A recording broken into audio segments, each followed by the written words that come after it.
All right, so the topic today, let me get some more people in the chat room.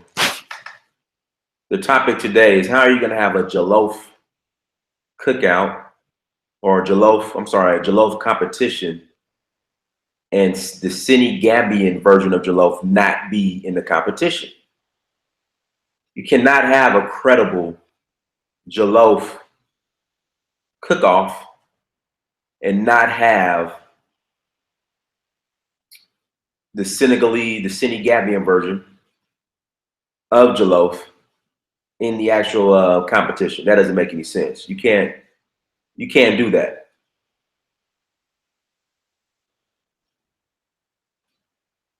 How does that happen? What's up, Adisa? I see you, fam. Number one to the chat. First to the chat. Now I want to read this article. So there was a and I'm late on this video. I was supposed to shoot this video weeks ago, but I didn't get to it. Oh man, dude, thank you. O'Shea Dude Jackson in the house.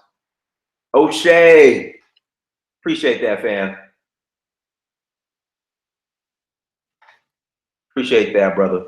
I really do. LMA 86. Thanks, sister. I'm gonna start doing this more. Yeah, so the subject at hand is how are you gonna have a jollof rice cook-off competition without involving Senegal or the Senegambian version, which is pretty much the same. So we all know that jollof rice originates from a region in Senegal called Jollof. I don't know if it's still called Jollof to this day, but it comes from a region that was called Jollof.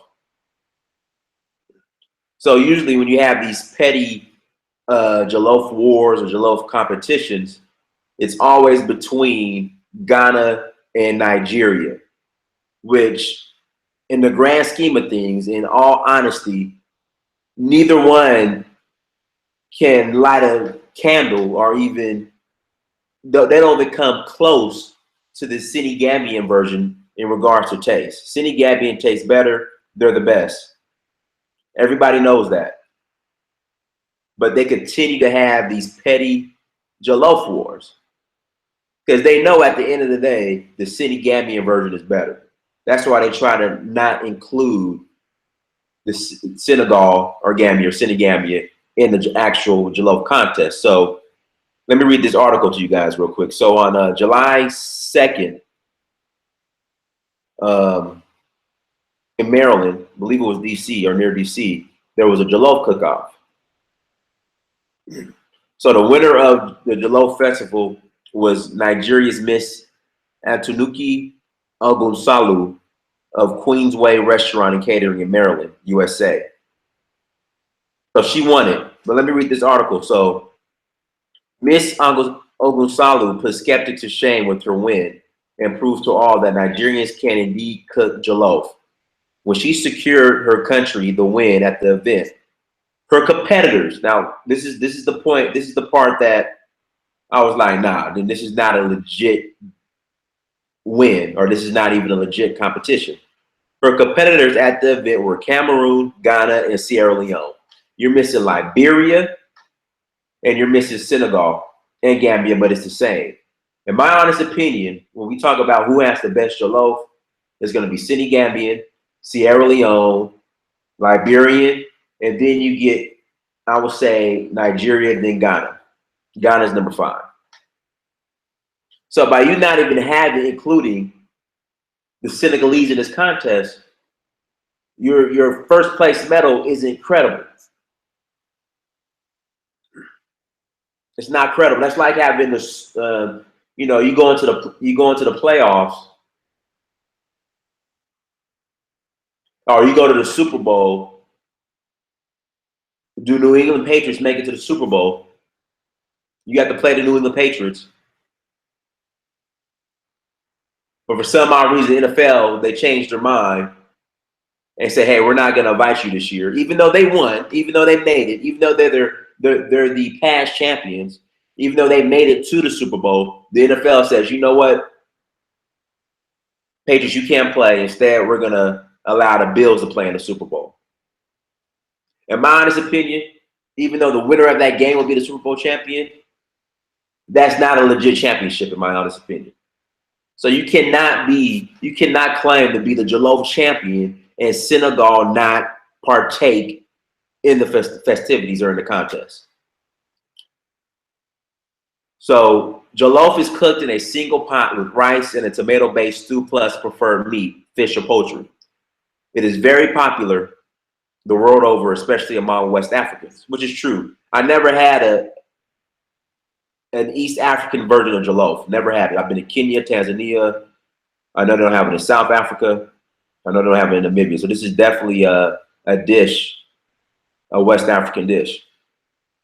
The winning chef arrived at the event venue, 1630 19th Street in northwest of Washington, D.C., with high hopes, despite heavy opposition fueled by the popular assertion at that Nigerian Jollof was indeed nothing to write home about. It's not, because you guys are number 4.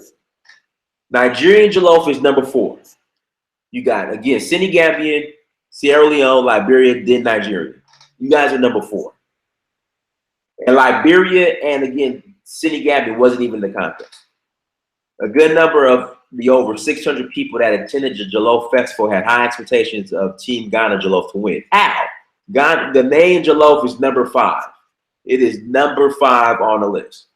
Unfortunately, Ghana sold out due quickly of food, though they had called for backup. It never arrived on time, so they were beaten by the clock. Damn, that sucked. When it was time to make their final presentation to the judges, it was only Cameroon, Sierra Leone, and Nigeria that were left standing. 4-time embassy chef challenge participant and executive chef at the Ghana Embassy in Washington, D.C., Chef Francis Otu, was joined by Gigi Ness of African Cuisine, Inc., Tamar Ray of Natif Soul, Maine Boki of Dine Diaspora, and Jamaican Andrea Coleman, a Jollof enthusiast, on the panel of judges to judge and announce the winner. Okay, Andrea Coleman, how can you be a Jollof enthusiast and not criticize this competition and not even take this competition serious, and Senegal not be in this competition? You're not a Jollof enthusiast. Each finalist was given 5 minutes to present their dish to the judges, who based their decisions on participants' presentation, taste, and originality. According to Chef Oto, whose opinion was shared by the other judges, Miss Angosolu did not only capture a great taste and a healthy combination of ingredients in her meal, she did an awesome job at presentation, and that was something very pleasing to the tongues and eyes of the judges. Who cares about presentation? As long as it's good, that's all that matters. I don't care how you sexify your Jollof. The shit better be good. TheAfricanDream.net. That's what these, you know what, when I used to live in LA, I used to go to these these restaurants, these overpriced restaurants in LA. And you know, they'll have this sexy presentation like, oh, this is the cream French rice, and they'll have like a little, leaf right here, and they'll have like the design, like the sauce poured in like a design, and a little piece of meat like that big right there in the middle, and it's like voila. And you eat that shit, it tastes like cardboard. It tastes like cardboard, nasty as hell.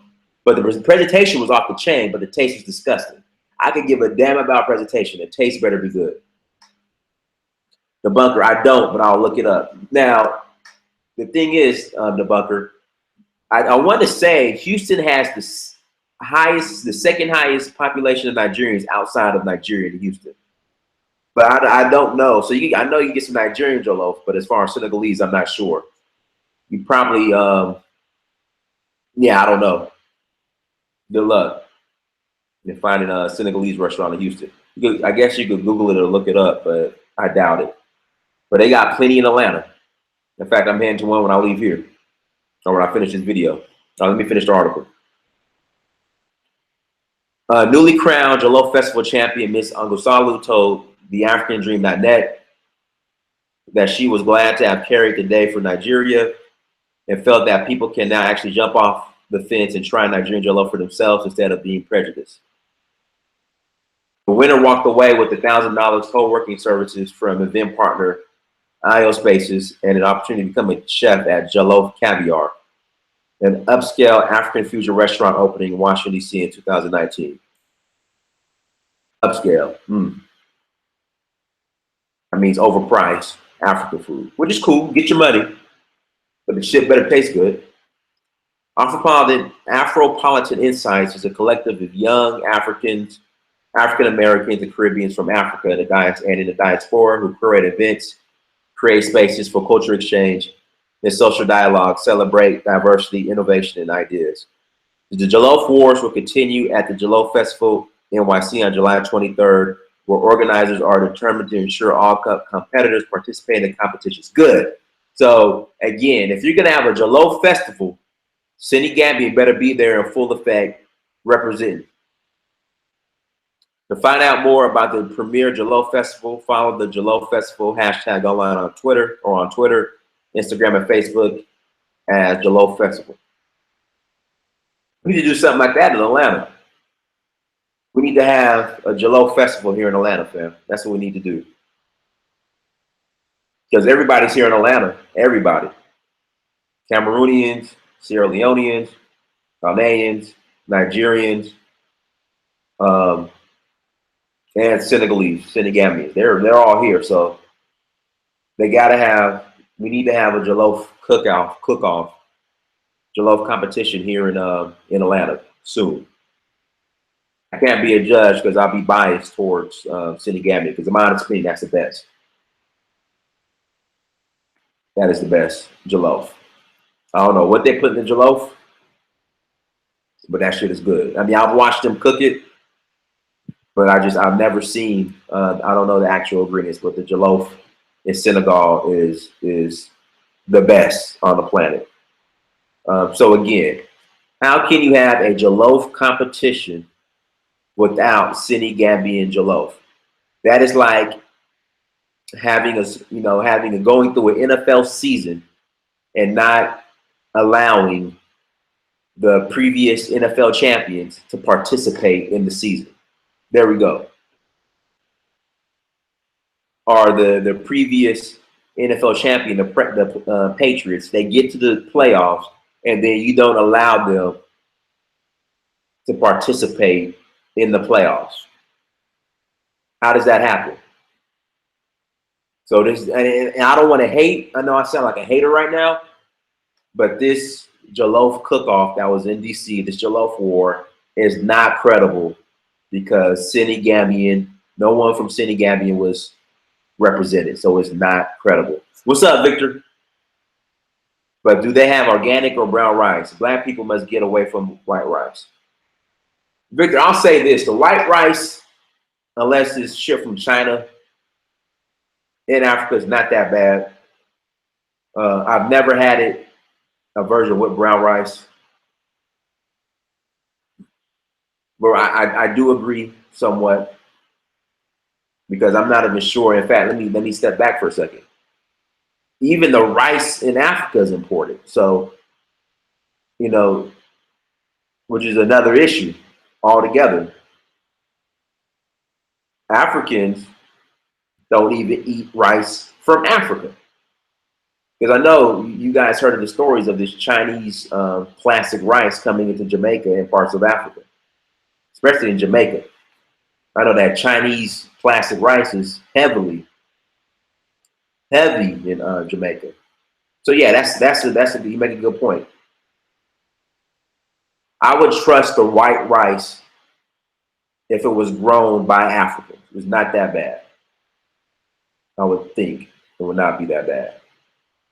But you're right. The majority of the white rice that I've seen, even in the packages, when I've seen it, comes from outside of Africa. And then we all know in Jamaica, they got that fake Chinese plastic rice. So yeah, fam, you cannot have a Jollof competition. It's not credible without the Senegambian Jollof, period. End of discussion.